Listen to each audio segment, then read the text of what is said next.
I stood on the porch of my son's house on Christmas Eve, the Wyoming wind cutting through my old Carhartt coat as light spilled through the windows across a table set like something out of a magazine, prime rib, mashed potatoes, candles flickering. The door swung open and Aaron grinned wide, arms open. "Dad," he said, his voice the same as when he was little, full of that easy confidence that always made people trust him. Kelsey appeared behind him, one hand on his shoulder, her eyes bright when she saw the gifts under my arm. I stepped inside, the heat wrapping around me, the smell of roasted garlic and cinnamon drifting through the air. Someone pressed a glass of wine into my hand. Aaron leaned close, voice low, smile never wavering. "Dad," he said, "since you sold the Casper land, we need your help. Just a small investment." I set the glass down slowly.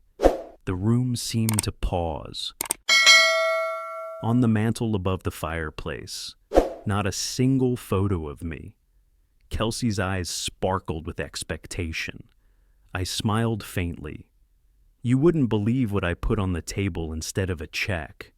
My name's Ray, 62 years old, retired after 37 years at the machine shop in Cheyenne, Wyoming. Most mornings look the same for me. A chipped mug from the old Union Hall, coffee strong enough to stand a spoon in, the radio muttering Christmas carols while the furnace clatters against the cold. My trailer creaks when the wind hits it just right, like it's settling into its bones the same way I am.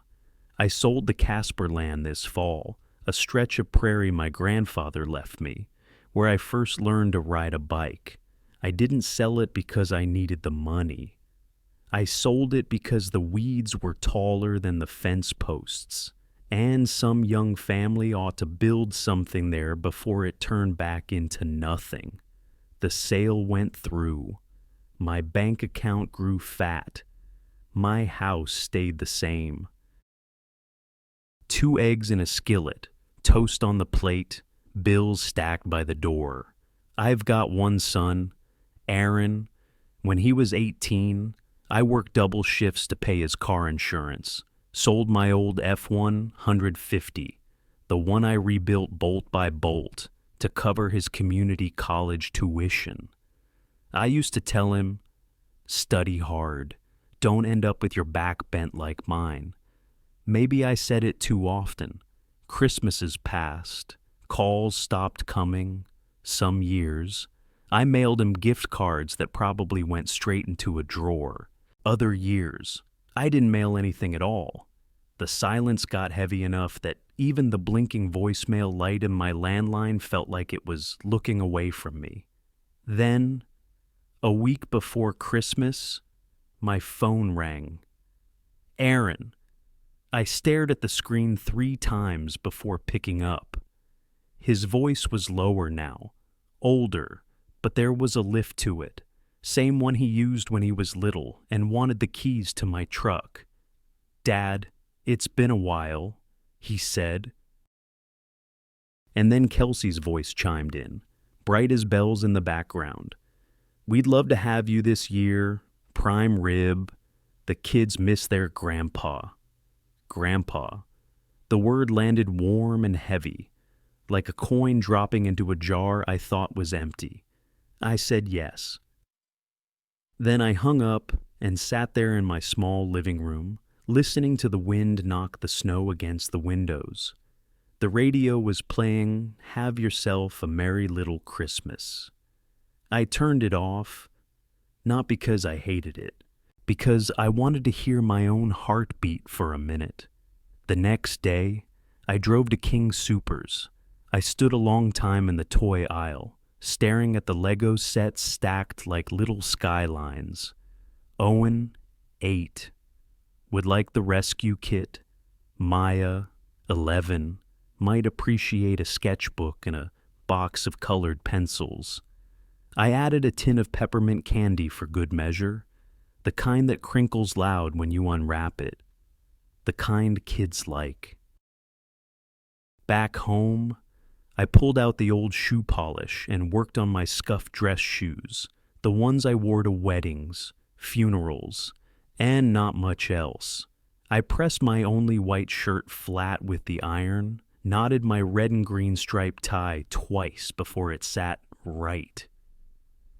That night, I packed the gifts carefully, labeled them in my neat block letters.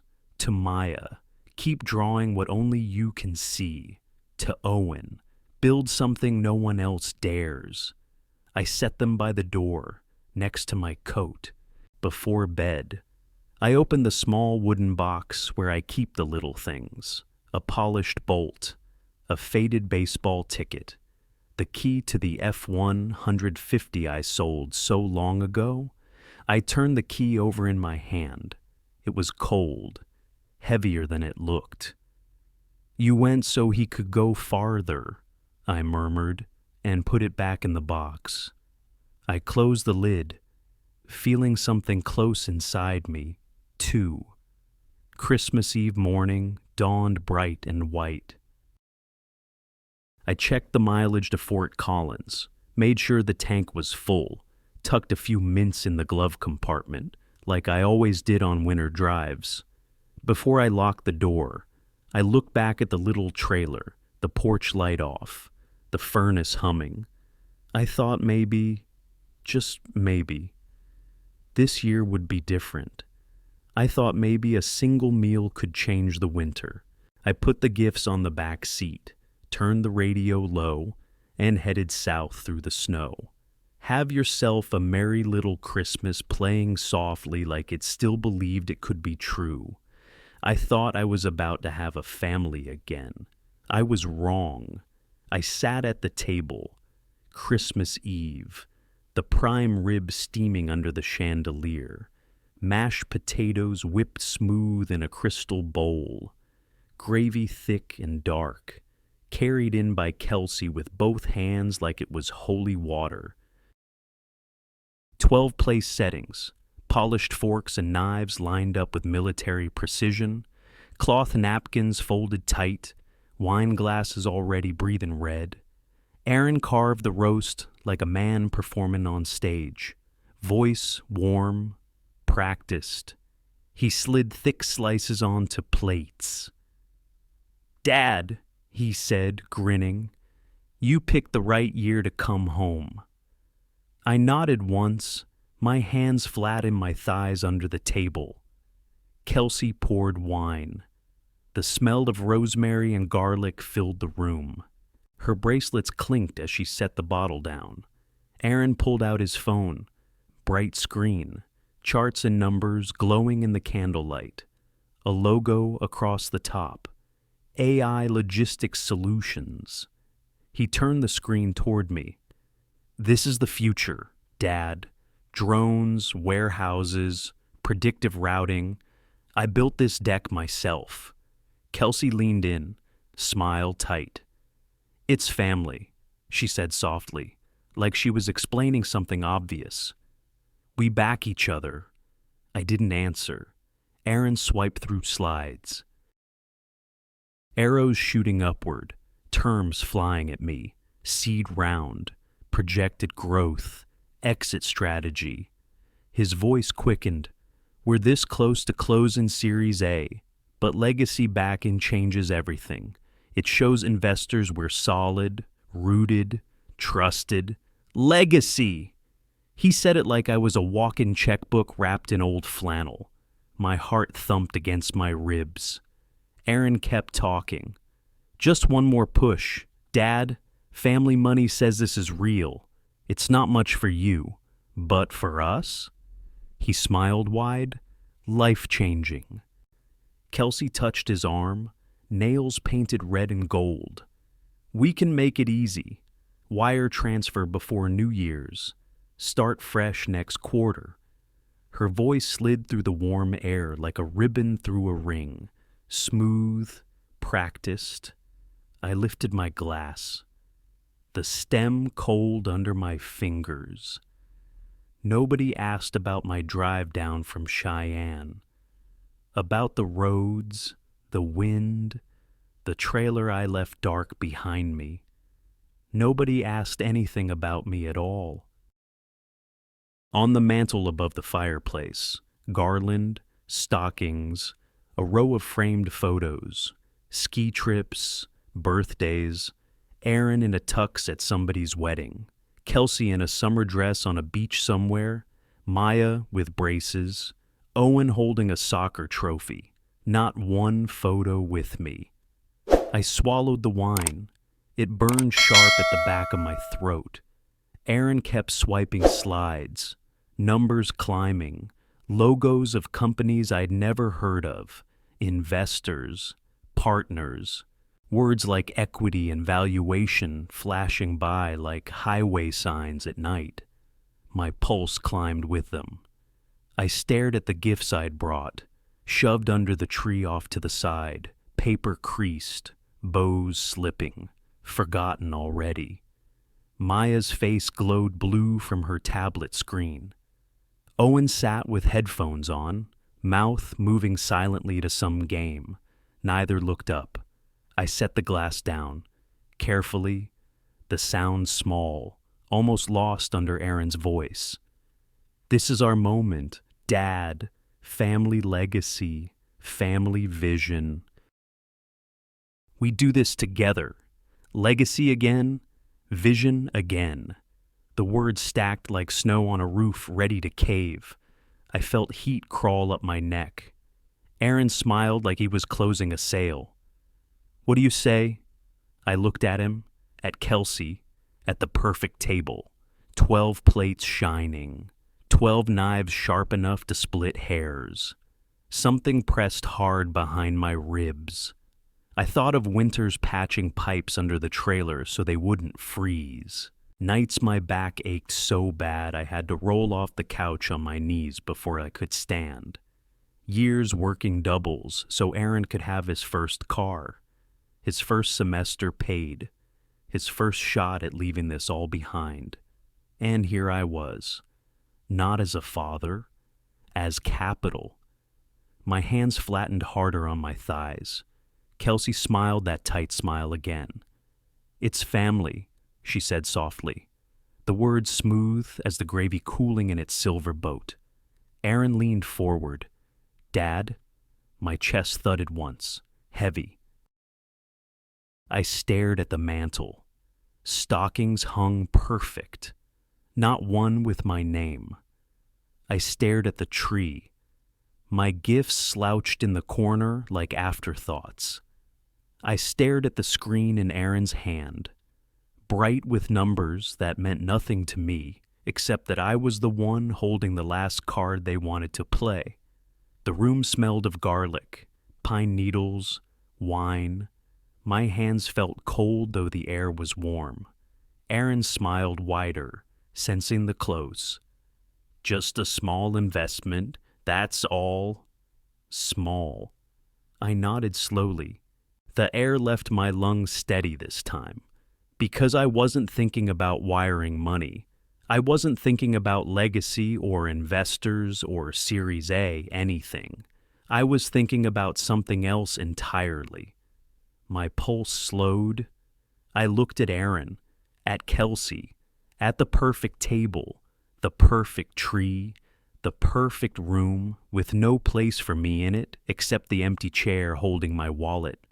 I smiled back, small, almost polite. I have a gift too, I said softly. Aaron grinned like he'd already won. I lifted my glass again. You wouldn't believe what I was about to put on the table. I pushed my chair back slowly. No one noticed. The conversation at the table kept flowing. Words like valuation and market share bouncing off the silverware. I slipped the napkin off my lap. It had "Welcome Home" stitched in gold thread, neat and fancy. I held it in my hand as I walked to the door. The cold hit me first. Sharp. Clean. the kind that cuts through flannel and memory alike. Out here, the night was white and empty. Snow drifted under the porch light. The wind rattled the eaves. Behind me, through the glass, the chandelier glowed over the table where my son kept talking numbers. Laughter broke out once, sudden, then settled back into the steady hum of business disguised as cheer. I leaned against the rail, the napkin crushed in my fist. Gold letters wrinkled. Welcome home. 15 years ago, Christmas Eve, I was on the night shift at the machine shop. Lunch break at 11:30 p.m. I sat on a steel beam with a paper bag sandwich, ham, mustard, white bread. Cold enough the edges stiffened before I finished chewing. I called Aaron. He was in the dorms then. Community college, first semester. The voicemail picked up on the first ring. Mailbox is full. I left the sandwich half eaten, finished my coffee instead. Bitter, burned, no cream. That was the year I sold the F-150, so tuition got paid before the deadline. The year I stopped buying new boots because his car insurance came due the same month. The wind pulled me back to now. My boots on Aaron's porch, expensive glass windows behind me, a house full of warmth I couldn't feel. I looked at the tree through the glass, my gifts still shoved off to the side, wrapping paper creased, ribbons sliding loose. Nobody asked what was in them. Nobody asked anything at all. The door opened behind me. Kelsey stepped out, fur collar pulled tight. Breath smoking in the air, she smiled the way people do when they're about to ask for something. It'd mean a lot, she said softly, if you could wire something before New Year. The words hung there like fog. Wire something. Before New Year? For a moment, all I heard was the wind across the empty fields outside town. I looked at her. Not angry. Not yet.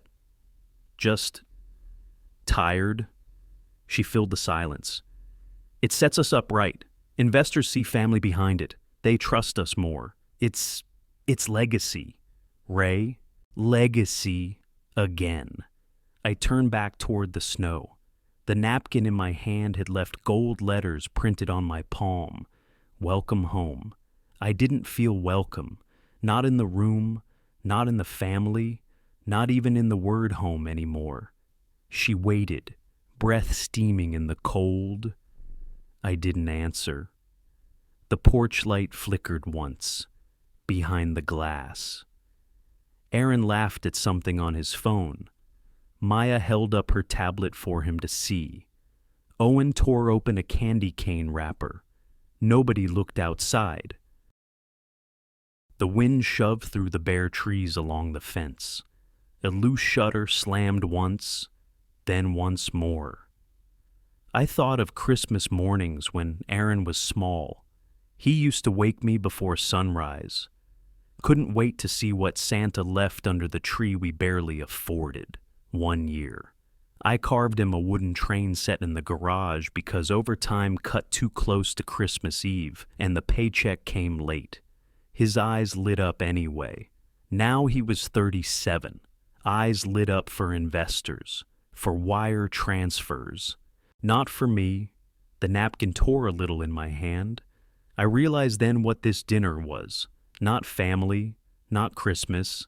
A pitch meeting, the roast, the candles, the wine, the smiles, all props. All set dressing for the same line Kelsey just said. Wire something before New Year. Aaron didn't invite me home. He invited my money. That landed harder than the wind.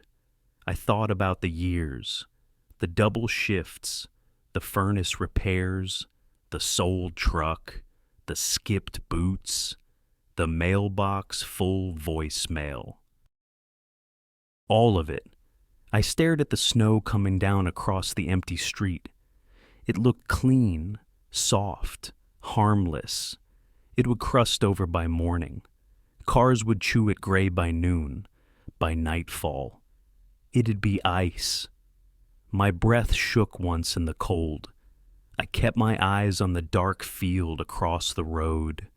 Let the cold bite my face until it stung. Let the wind take the warmth out of my lungs one breath at a time. Kelsey finally said, "We just want to build something real, as a family." Family. The word had no weight left. I didn't move. She waited 1 second longer, then slipped back inside, heels clicking on the hardwood. The door closed soft behind her. I stayed on the porch, snow piling on my boots. For the first time in years, I felt the old heat crawl up my spine. The same kind I used to feel at the machine shop when a foreman shorted our checks or pushed a deadline without pay. I didn't yell then either. I learned to hold it. You can burn hotter if you hold it long enough. The chandelier glowed on. Laughter floated through the glass like music from another house. I looked down at the napkin one last time. Torn now.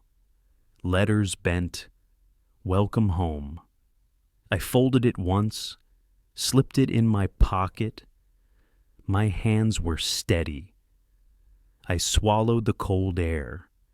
I swallowed the words I wanted to throw through the door like a hammer. I swallowed everything. And then I reached for my phone. I called the one person who taught me never to sign anything blind. The only person who ever said, "Don't let them play you small," Ray. The only person who knew how to turn paper into walls other people couldn't climb. The line rang once. "Pat," I said when she picked up, my voice even quiet.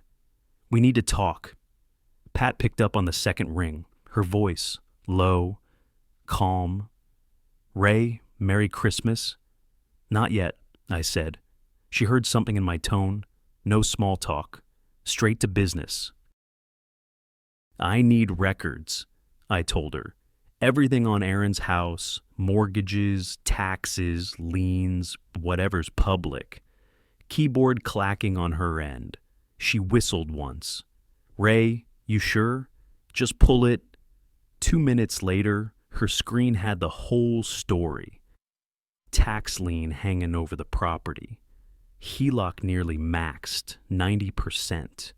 Delinquent 60-plus days. Late fees stacking like bricks on a sinking boat. Pat's voice hardened. "He's bleeding. Ray, bad." I didn't answer. She asked, "What do you want to do?" I looked at the torn napkin in my pocket. "Welcome home" in gold letters. The letters folding over each other now. "Buy the note," I said. Silence on the line. "You want to purchase his mortgage?" "Yes." She exhaled. "It's Christmas Eve." "Good," I said. Pat was quiet a moment longer. Then, "The servicer will sell it cheap. They hate delinquent loans. I can draw papers tonight. Wire on Tuesday when banks open." "Do it," I said. "Ray," she warned, "this gives you 2 choices. Foreclosure, public, loud, messy, or deed in lieu, quiet, clean. He signs it over before the auction. Kids keep their rooms. No headlines." "Write both," I said. She understood then. The long road, the short road. Both in my hand. Pat's keys rattled through my phone speaker. She was already drafting. I sat at the kitchen table in my trailer. One lamp burning, snow tapping at the window. She emailed forms, purchase agreement, transfer documents, title search authorization. I signed where she told me. She said, "I'll have the 2 folders ready by morning. Long road and short road. You deliver, he chooses." I nodded, though she couldn't see me. On the counter lay Aaron's Christmas card from last year. Blank inside. He never mailed it. I pushed it aside and kept signing. Pat said, "I'll also prep letters for the investors he burned. They deserve the paper trail." "Do it," I said again. By midnight, my table was stacked. Folder 1, foreclosure, sheriff's sale dates, default notices, newspaper postings, the public road. Folder 2, deed in lieu, a clean surrender, sign here, hand over keys, disappear quiet. 2 paths, 1 ending. I opened my desk drawer, pulled out the small wooden box. Inside, a watch that didn't tick, dog tags from a war nobody remembered, my old wedding ring. I held the ring a moment, cold, heavy. Then I dropped it in the box and shut the lid. That chapter closed. No more begging for a seat at that table. I looked in the mirror above the sink. Snowlight flickered through the blinds across my face. I said it out loud. No more. I packed both folders into my father's old leather briefcase, the one with scuffs on the corners from years riding in truck beds and back seats. I slipped the torn napkin inside too. The gold letters face down. Pat texted at 12:45, "Ma'am." Wire instructions attached. Servicer accepts payoff Tuesday. Merry Christmas. Ray. I typed back one word. Thanks. Then I shut off the lamp. I stood there in the dark kitchen, briefcase in hand, snow still coming down outside. All the years I worked doubles, I thought money would buy respect. But tonight wasn't about respect. It was about ending something. Not with shouting, with paper, with signatures, with silence. I set the alarm for 6. The briefcase leaned against the door like a dog ready to go. Christmas morning, I'd drive back to Fort Collins. 2 folders, 2 roads. Aaron would pick one, I'd own both. The wind hit the side of the trailer. Snow rattled the windows. I didn't care. For the first time all night, my hands felt steady. The cold couldn't touch me now. I zipped my coat, boots by the door, waiting. Christmas Eve wasn't over yet. I locked the case, snapped it shut, and said to the empty room, "Tonight, we finish this." Because on Christmas night, I was bringing both folders back to Fort Collins. Aaron's study smelled of cedar and money, dark wood shelves, a wall of degrees in heavy frames, a trophy from some networking gala, a photo of him cutting a ribbon at a tech hub downtown. No pictures of me. He shut the door behind us. The party noise dulled. Just the 2 of us now. I set the leather briefcase on his desk, clicked it open, 2 folders. I laid them side by side. "A long road," I said, tapping the first one. Notices of default, court filings, sheriff's sale dates, headlines ready to run in the Fort Collins Chronicle, his name in bold above the fold. I tapped the second. Short road. A deed in lieu. Sign here, hand it over, walk away quiet, kids stay housed, no public auction, no headline shame. Aaron stared at the papers. He didn't sit. "You bought my mortgage?" His voice cracked. "On Christmas?" I met his eyes. "I bought back my dignity." Silence, heavy. Aaron laughed once, sharp, false. "This is insane." "No," I said. "This is cleanup. Pick your pain, public or private." His hands clenched at his sides. "You think you can just—" "I don't think—" I cut in. I did." He looked at the foreclosure timeline. Auction date circled in red, legal fees itemized, sheriff's signature waiting at the bottom of a page. Kelsey slipped in, quiet. She saw the folders, stopped cold. What is this? Aaron didn't answer. I kept my voice even. Two choices.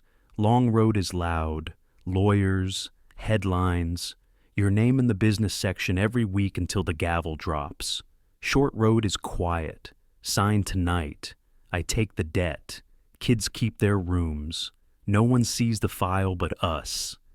Aaron finally sat, hands flat on the desk. You're serious. I slid a pen across the wood. It stopped by his fingers. Dead serious, I said. Kelsey stepped closer. Her hands trembled at her sides. Ray, this is cruel. I turned to her. No. This is cleaning up. Aaron's jaw clenched. He looked at Kelsey, at me, at the kids' stockings through the glass door down the hall. This is blackmail, he said. No, I said again. Blackmail asks for silence. I'm offering it for free. He didn't speak. I leaned on the desk. You brought me here for money, wrapped it in prime rib and carols, thought I wouldn't see the strings. You were wrong. This ends tonight, loud or quiet. Your choice. Aaron's knuckles whitened around the pen. Kelsey swallowed hard. Tears pressed behind her eyes, held back by pride or fear or both. Aaron looked at the long road folder again. Sheriff's sale, bank logos, court stamps, dates marching forward like soldiers. Then, at the short road, one signature, clean exit, no reporters, no auctions. His shoulders slumped. This will ruin me, he whispered. I didn't blink. No, you did that. This just writes it down. The pen sat between his fingers. The clock on the wall ticked loud in the quiet. Kelsey finally sat beside him, her hand on his arm, barely steady. Aaron, she said softly, sign it. He didn't move. She picked up the pen herself. Her voice broke then. For the kids, she said. Please. Aaron's eyes closed. He signed once, twice, 3 times where tabs marked yellow. Kelsey took the pen after him. Her signature shook, letters uneven but there. I gathered the short road folder, slipped it back in the case, left the long road open on the desk a moment longer before sliding it away too. I snapped the briefcase shut. Aaron didn't look up. Kelsey pressed both hands to his face. Silent. I stood. I'm not taking your house tonight, I said. Not yet. They both looked up then. I locked the case. But I'm taking back the right to tell the truth, I said. That's mine again. Aaron started to speak. Stopped. I picked up the case, behind the glass door. The tree lights blinked soft and slow. Kids' voices floated faint from the den. I turned to leave. No hugs, no handshakes, just paper and silence. The house fell silent after the signatures dried. Guests drifted toward the door, coats on, smiles cracked. Someone cleared empty wine glasses without a word. The music from the Bluetooth speaker stuttered, then stopped. Aaron stood at the window, back turned, shoulders hunched. A cigarette glowed between his fingers, the smoke thin and blue against the glass. Kelsey locked herself in the kitchen. Dishes clattered once, sharp and sudden. Then nothing. I walked to the front door alone. Outside, the snow fell straight, steady. Streetlights cast long cones of yellow over driveways and roofs already white. My boots sank soft into the fresh powder behind me, through the walls. The house stayed dark except for the tree lights blinking slow and tired. The engine of my truck groaned awake. I pulled from the curb, tires crushing snow in the hush of the empty street. Across the bridge over the Pudra River, the water below, black and restless. I drove west toward town. The UPS store at the strip mall still glowed, open late for the holiday rush. I carried a stack of envelopes inside, 7, each one certified. The clerk barely looked up, scanning labels, printing receipts. One to the county recorder, deed transfer and lien filings. One to the loan servicer, confirmation of assignment. 3 to the bridge loan investors Aaron had conned last spring. They'd see the numbers now. 1 to the state securities division, complaint, evidence, signatures attached. And 1 to Darla King at the Front Range Ledger. Reporter, local, persistent. The clerk stamped them all. I signed where he pointed, green slips for proof.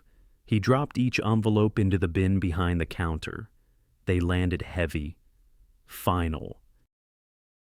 I stepped back outside. Snow kept falling. The parking lot empty except for my truck under the buzzing lamp. The world smelled of cold metal and pine. I climbed in. Didn't start the engine yet. Hands on the steering wheel.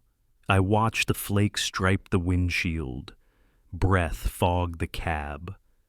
I thought about Aaron on the porch with his cigarette. About Kelsey's shoulders folding in the kitchen. About the kids upstairs, silent behind closed doors. Paper moved faster than anger, faster than memory. It cut cleaner, too. I told myself this wasn't revenge. Revenge wants noise, wants spectacle. This was something else. Cleaning a wound, maybe, or closing a book. But the pages still bled a little when you shut them, I said out loud, to no one. Payback doesn't fill the hole. It just stops the leak. The truck ticked as the engine cooled. Headlights from a lone car swept the lot, then faded. The phone on the seat buzzed once. Unknown number. I opened it. A single text. Thank you for Unit 3B. I stared at the screen. No name. Didn't need one. Earlier this week, before any of this, I'd called Fielding and Company, property management, asked about vacancies, told them I needed something small, 2 bedrooms, close to the school, lease ready by Monday, didn't give my name, didn't want it on paper. Kids didn't ask to carry their father's mess. 3B would be theirs until the storm passed. The text glowed a long time before the screen went black. I started the engine, turned the truck toward the highway. Snow streaked through the beams of the headlights like static across an old TV screen. Behind me, the UPS store went dark. Ahead, the road bent east toward Cheyenne. I drove slow. The tires hissed over packed snow, wipers thumping time against the glass. The briefcase on the seat beside me held copies of everything. Long road, short road, both signed, both done. The heater blew warm air that smelled faintly of dust and antifreeze. Outside, the world stayed white and silent. No music, no voices, just the hum of the engine and the wind leaning hard against the cab.